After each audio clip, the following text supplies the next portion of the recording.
Remember when I said this? You have to take a little trip backwards on the never-ending distraction machine called the Epstein files. That 50 million events ago, Bondi, and I said this was about manufacturing consent through social programming.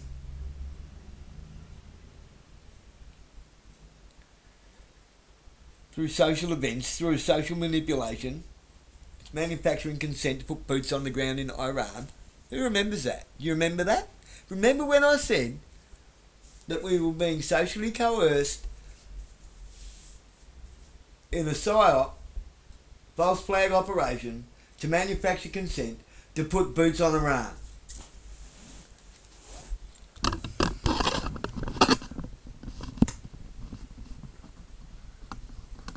And who manufactured it? Israel. It's got nothing to do with Muslims. Well, it had everything to do with Muslims. Made us hate the Muslims. And now Israel's taken our country over. No, I don't think there's any chance at this stage for any sort of agreement with the Iranians, because we can't compromise on the points that Benjamin Netanyahu provided to us. These are Netanyahu's conditions. Let's not lose sight of this. Let's get back to the facts. We are the instrument of Israeli power and international finance right now in its war with BRICS and the countries that refuse to submit as they have. Think about this with the logical mind. Why are we all hopping up and down about Herzog? Everyone forgot about Netanyahu. Why are we all hopping up and down about, oh, Epstein's still alive, Ghislaine Maxwell's still alive? No shit, that was always going to be still alive. Well, how fucking naive are you all? Wait till you find out that Hitler was never committed suicide. Lived out his days in Argentina. For many decades to our financial domination. This is not all about territory. It is about resources, but preeminently finance. So I don't see anything resolving itself without a fight. And for Iran, let's be frank, the only thing they've got to do is endure, persist, outlast. That's their goal. They need to inflict some damage on us too, but they've got to persist and exist. If they can't, they're finished, and they know that. And if they can, then that's going to put us in a world of hurt if we can't knock them out. If we get into a situation like we did with the Houthis, where we have these big, brash statements about what we're going to do, and all of a sudden we can't, and we can't get out of it, we could walk away from the Houthi deal. We just put some paper on it and said, yep, we succeeded. They begged us for it to be over, and we moved on. They stayed there, but they didn't keep attacking us, so that was fine. This one would be a lot more difficult, and apparently acutely aware of that is Brother Jack Keane, who is going to be saying here about the. He says that President Trump is given an olive branch, but when you describe the branch, it sounds more like a pointy end.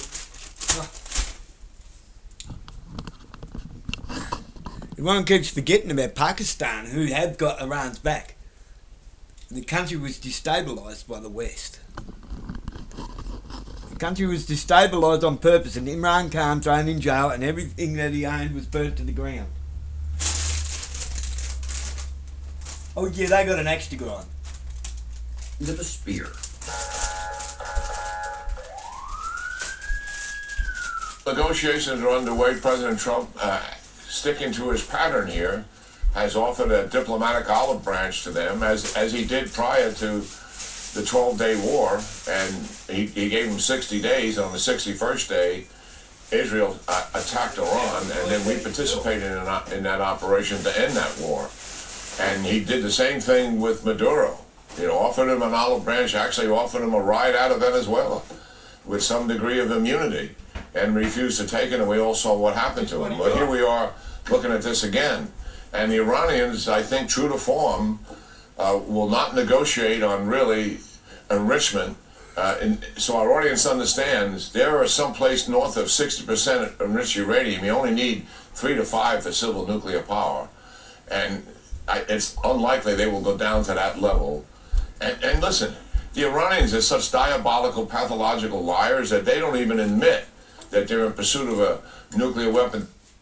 Sorry, I had to include that last part there because I was like, wait, who is the diabolical liars? Because we have just claimed categorically they have a nuclear weapon, we have to destroy it, and they're going after it. But Doug, all of the evidence that has been provided publicly says that they have not had one since 2003 and don't have plans to have one now. What do you make of that? Dan, in these discussions, as you know, in Washington, the truth is irrelevant. In fact, it's fungible. You can twist it, turn it, any direction that you like, as long as you can control the media and you can control the legislature and the White House. And that's effectively what's going on. He's repeating the Israeli mantra. You know, when you talk about Venezuela, we need to understand a couple of things.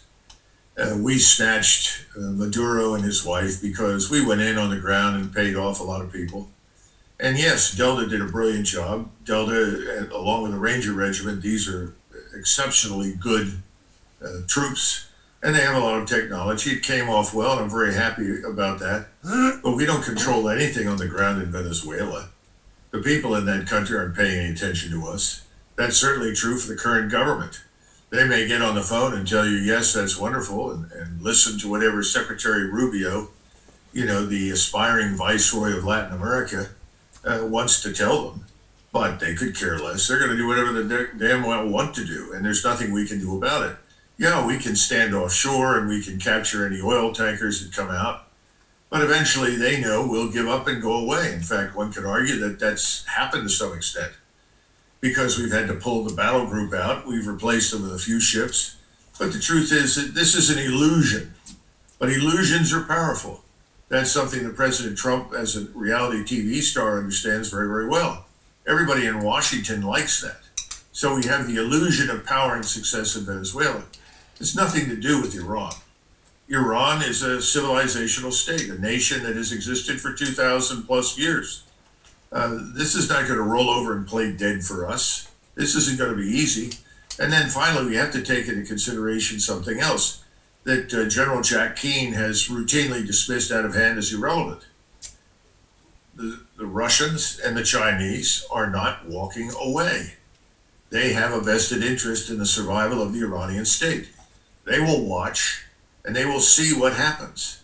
And based upon how this progresses, and whether or not the Iranians are really in danger of being entirely destroyed, they will make decisions. Now, they're going to hold a live fire exercise, as you know, out in the Indian Ocean, just beyond the Persian Gulf. Chinese vessels, Russian vessels, Iranian vessels. That's a demonstration of capability to some extent, but it's also a red star cluster. You know, you remember the red star cluster goes up and everybody blasts living daylights out of everything in front of them. Well, that's kind of what the Chinese have done. They've already done it to our so-called debt. They're metering the dumping of debt. They've slowed it down a bit. But if this persists and this goes on, they'll dump it all. And the bond market, our bond market, will be in trouble. Because whenever this sort of thing happens, the yield rises. And you get a higher and higher yield. At some point when it hits 5% on the 10-year, we've probably had it. And I think Bessent knows that. Bessent, he's tried very hard to cultivate the Chinese. I don't think they're listening to him, but these financial, economic issues in the background are not insignificant. They're very significant. Now you add to that the potential for a direct military confrontation. I would say today it's low, but as this progresses, as this takes time, it could rise in probability. Because everyone, the Turks, they don't want to be involved in a war, but they don't have an interest in the destruction of Iran. The Turks are cooperating with the Israelis because that's what Erdogan wants, because he thinks it's a way to increase his power and territory. But that's not really true, as they discovered in Syria. The opportunity there for a conflict is real. We don't know what all the Arab states will do. They put up with enormous insults and offenses. The Arab street has been deemed irrelevant. Well, we'll see. We just don't know what the Egyptians, the Saudis, the Emirates, we don't even know with absolute certainty what happens in Jordan. And Jordan we consider as a pacified Arab island of our influence and power, which is why we put so much military power into the country. So I would simply say this is open-ended right now. Mark Thiessen is really telling you the truth when he says there's not going to be an agreement. He's right. I think we've had leaks coming out of CENTCOM where that allegedly Admiral Cooper has told everyone get ready for the war. Even if there is an agreement, we may yet fight. And that's probably the right thing to tell everybody. You'll recall back in 1990, 91, every time somebody opened his mouth and talked about peace talks, I went around and crushed it. I do remember that, yeah. When you're a soldier on the ground, you need to focus on what you're going to do. You don't say, "Oh, maybe there'll be peace." The hell with that. So that's what the soldiers, sailors, airmen, and Marines all have to do right now. That's completely understandable. But I think it's going to happen for all the reasons that we've discussed. And I think the consequences for the president will be severe. Remember, all you have to do is look at the polling data. 53% of all Americans polled think that things are worse off now under President Trump than they were under Biden. Only 33% think that it's better. I mean, that's not good. What's the debt to GDP ratio right now? It's almost 125% and rising. These things are not inconsequential. And I think somebody in the White House knows this. But for reasons that we don't know, there's confidence that they can get through this, they can achieve their aims, and then get back to doing whatever they want to do. That's probably an illusion. Yeah, and you know what? I guess you got to add in there, kind of as a capper on this part of the show here, for Mark Thiessen to make his comments, for Jack Keane to make his comments, Lindsey Graham et al. All these, if anybody is still thinking maybe there are going to be some negotiations success that's going to preclude war, maybe Arakshi is the only one that seems to be thinking that, because one other thing that the Ayatollah said yesterday seems to indicate that they also are very sober-minded about what's coming. In one of his recent remarks, the President of the United States said that for 47 years America has not been able to eliminate the Islamic Republic. He complained about it to his own people. That is a good admission. And to that I say, you will not be able to do it either. Want to get a 1-year TradingView premium plan absolutely free? Then listen carefully. Download our new official application to your computer right now. TradingView is celebrating a major milestone, 15 years. And that kind of goes into your comment just a second ago, that their objective and their priority of effort is going to just be to survive. And he seems to be saying, you could try and blow us up, because he mentioned earlier that that's a lot of combat power with those ships and planes, and you can do a lot of destruction, but you're not going to be able to completely destroy us. And I think that is what they have to do, just hunker down. And let me ask you a final question here. If you were the Iranian side, especially in the aftermath of the June attack last year, and you basically saw us play our cards so you could see what we could do to them if you didn't already know, do you think that you could have a system where you would spread out your missiles, you would have bunkers, whatever, to where you could survive an attack of this magnitude? Yes, I think we can. In fact, the dispersion of capability has been achieved in Iran. The numbers of underground facilities are really quite staggering. So I would argue yes. Now, to that has to be added the air and missile defense. You've got to have some effect with your air and missile defenses. The last time around, things didn't work very well for the Iranians. This time, they may work a lot better. We will see. Clearly, the Chinese and the Russians have tried to help them. And this time, they have access to a lot of intelligence they didn't have the last time. And then finally, there's the issue of Israel. What happens to Israel? We were not terribly successful in stopping the multitude of missiles fired by Iran at Israel. We were successful against some, but not all. And you see on the screen there, this is being reported by the Israeli media that the Iran has received some number of Dongfeng 17, DF-17 anti-ship missiles from China. Whether they have or whether they haven't, we know.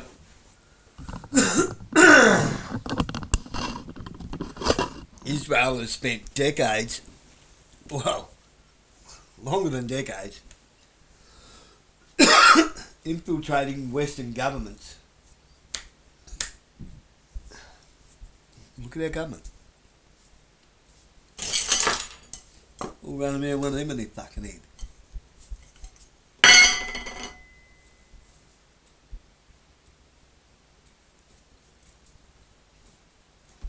They want the world to fight their battle for them. This is Israel's war, and the world's going to fight it. Let that sink in for a minute. This is Israel's war, and the world's going to fight it.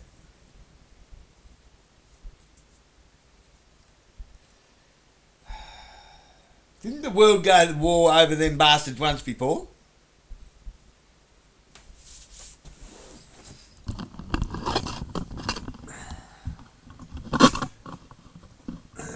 Don't repeat it rhymes.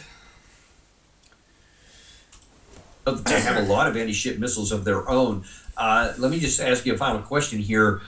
In the event that, and let's just pick the number one, if one American vessel is sunk by the Iranian side, what impact may that have on the impression that America is basically incapable of being defeated? Well, I think it'll be serious. I think I mentioned this before, that the Boer War had a very negative impact on the British Empire, largely because 30 to 40,000 Boers, there were never much more than never much more than those numbers of them, embarrassed the British, because the British had to bring in 250,000 troops to suppress 30 or 40,000 guerrillas effectively. And they looked stupid, and they deserved to look stupid, because they went in there and they behaved almost as foolishly and incompetently as they had during the Crimean War in 1854, and as they had really all the way back to Waterloo. It was really breathtaking how little had changed. They behaved as though they could get into squares and kill the usual suspects without much damage. And the world took notice of it, and I think the Germans in particular were a little surprised that they performed so poorly. So the British did try very hard from about 1905 until 1913 to remedy that. They did make some improvements, but not as much as they needed, and they barely clung to France in 1914. They came close to being exterminated on the battlefield, and the French had to carry most of the burden for the next year plus, certainly for the next 18 months. So what could happen to us if we lose ships, if we lose a lot of people, if they can jam our satellites, if they demonstrate that they have that kind of expertise, cyber attacks, all these things put together, and things go badly for us in a dramatic way? I think that will invite large numbers of people in the future to challenge us. I think we can say that with absolute certainty. You got to remember, President Trump was very vocal, pointing out, we're the greatest. There's no one better than us. We can do everything. We can come to you tomorrow and do what we did in Venezuela. You're going to be tested now. We are going to be tested now, President Trump. That's where we're headed, largely because of that kind of rhetoric.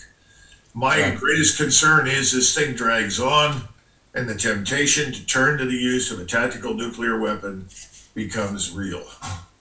That's my greatest concern. Yeah, I have equal concerns on that.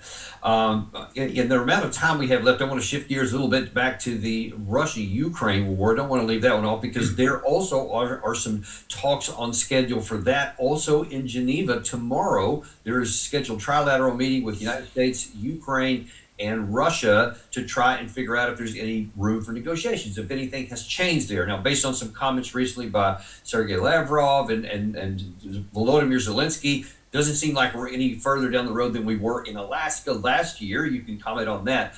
But back to the category of some delusions in the West, I just could not fail to at least put this one soundbite in here from former amazing four-star general David Petraeus, who has this comment about how the future he sees for Ukraine. Leon, we're running out of time. Did you find anything on Elpis?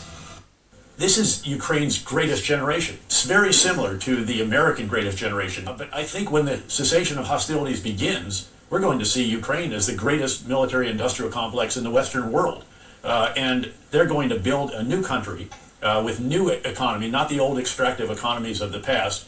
And they will, I think, over time come to see what Ukraine's greatest generation will have done, not just on the battlefield, but also in building an entirely new country focused on new technologies and new economic endeavors. The greatest generation, would she say to you from America that, you know, at least on our telling, won World War II, and that they're going to be the greatest industrial company in the Western world? I mean, man, what is going on here, Doug? Well, General Petraeus has never been very concerned about the truth of any of his remarks. You can go back to the 2023 and his insistence that the Ukrainians have mastered combined arms tactics. With all of the new equipment, they were going to smash their way through Russian defenses. You know, we've been down this road before. It was all nonsense. The notion that you would talk about 1942, 1943 combined arms tactics on the battlefield in Ukraine was itself an admission of complete ignorance and futility. I think this time around he is sort of pronouncing Lazarus on the table, the corpse, as a future resurrected superhero. It's not going to happen. If the Russians thought for even a few seconds that this was serious, what he described, that you would see such a military-industrial complex on the ground rise in Ukraine, they'd turn the place into a parking lot. I mean, let's get real. This is the problem with this entire mindset. The only thing he and people like him have done is sacrificed millions of lives. They've put the very existence of the Ukrainian people into question. In fact, some people think that it's over. So many Ukrainians have left and have no intention of ever going back. That's one problem. The second problem is that whatever is left is going to be completely disabled, traumatized, and incapable of doing anything for years. But one thing is absolutely certain. What he described is not going to happen. The Russians will never permit it. And I think that truth has sunk in Moscow. We're going to see this spring is going to be different from previous years. Will it be different enough? Will they end it finally? That depends on a number of factors, but we know where the concentrations of Russian forces are. We know what the goals are, and the goal is now clearly Novorossiya, New Russia. They've given up on any chance of intelligent negotiations, and so they're going to seize and hold what they think is absolutely essential for their national security. That's where we're headed. What he's describing is worse than delusion. It's almost a death sentence for the remaining people in Ukraine, certainly for those that live west of the river. You know, Doug, one of the things that to bolster your position there, and by the way, we can't really help but notice there here, Petraeus is always talking, and I don't know why, but he has this deflated football on his desk, and if that's not a metaphor for the words that he's saying, I don't know anything could be. He might not want to do this to himself, but I don't know. There it is. Yeah, well, I don't know what it is either. It's a bit strange. Perhaps he'll explain that to you if you give him a call. Maybe he would. We may have Gary reach out to him and see if he'll come on the show. Well, you know, I was going back over previous air campaigns in the 20th century and in this century. The only one that is indisputably a success story was the Israeli air campaign of 1967, where they launched preemptive strikes against the Egyptian and Syrian, Jordanian air power. That was a success. There's no question about it. I'm not saying that they won the whole war on their own, but they made it impossible for their Arab opponents. But that's it. Every other air and missile campaign has failed to perform to expectation. So I think that's the bottom line for our discussion. I would not expect the next one to be any different, despite the fact it's very obvious that I think the chairman of the Joint Chiefs has told the president, if you really want to achieve this aim of causing the government and its society to disintegrate, you are going to need a lot more firepower. And that's what's showing up, a lot more firepower. Right, Nick, who's to argue with that? And you talk about the air campaign. I mean, the headline that Gary was showing there, Russia has been on a air and missile campaign for quite a long time. I mean, you'd say well over 2 years, and that's in conjunction with the ground force that continues to put pressure, and even that has still not forced Ukraine to completely disintegrate. But I want to ask one last question in the time that we have here about Russian capabilities. Now, many of the folks here in the United States say that Russia is not that capable. They're not that good. In fact, they kind of suck. It's taken them all this year with all these advantages they have. They still haven't been able to break through and completely crush them, etc. But you mentioned a second ago the Petraeus's how wrong he was on the 2023 Ukrainian offensive, where they tried to have this big counterattack and this combined arms and all that is just obliterated. I have not seen, especially since Russia went back onto the offensive in late 2023, I have not seen them do anything more than these small unit things. Do you believe that Russia could at some point actually attempt something on a large scale like what the Ukraine side, but maybe have learned some other lessons here? Because otherwise, how do you view their capability? The Russians have learned how to operate in an environment where top attack makes maneuver almost impossible. And the Ukrainians have tried to produce millions of drones to counteract Russian mobility and Russian maneuver. I think the Ukrainians have had some success, but not enough to save themselves from destruction. And they've wasted their best manpower in pointless attacks and offensives that had no chance of success. In this regard, it's very reminiscent of the First World War, where people repeatedly, stupidly tried the same thing over and over and over again and lost millions of soldiers as a result. Everybody did it. The Germans began to do less of it when they went over to the strategic defense. But the Russians, the foolish Austrians, the French, the British, all sacrificed hundreds of thousands of lives again and again, trying to operate in an environment that was not conducive to successful maneuver. So when you say, what will the Russians do? I think the Russians are going to move up to Zaporizhzhia. They're going to cross the river. They're going to seize Odessa. At the same time, I think they will move on Kharkov. Those things are, I think, written into the operations orders. Those are the goals and objectives. Now, will they go beyond that and move on Kiev? I think that depends on the situation. But when you talk about their offensives, you're talking about something very deliberate, very methodical, that leaves very little chance for what I would call mass casualties. Lead with small bodies of troops, maximize the use of firepower, maximize the use of firepower against your enemy's concentrations, his fortifications, his defenses, then exploit as rapidly as possible. Consolidate, repeat. I mean, that's what you're seeing. This will happen, I think, on the operational level this year. And how far do they get? Where do they decide to stop? Where will they be in September? It depends entirely on how much they decide to do. And thus far, President Putin has turned out to be very cautious and very deliberate. And again, he's always made it clear that he does not want to provoke NATO. But increasingly, Russia is preparing for just that war. And so they're not going to waste manpower, sacrifice resources unnecessarily if they think they may have to fight European troops in Western Ukraine. And I think they still consider that a possibility.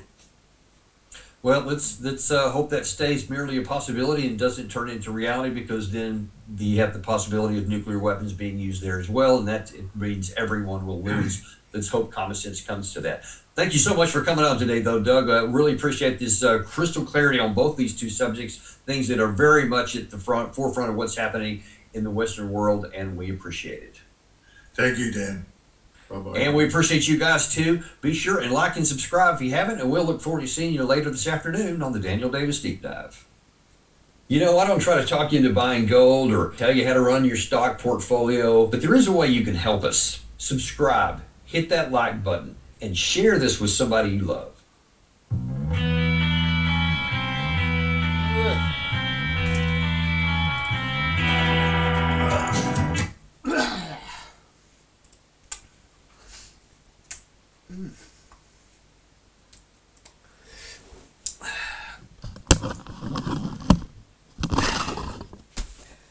Manufactured consent through social conditioning.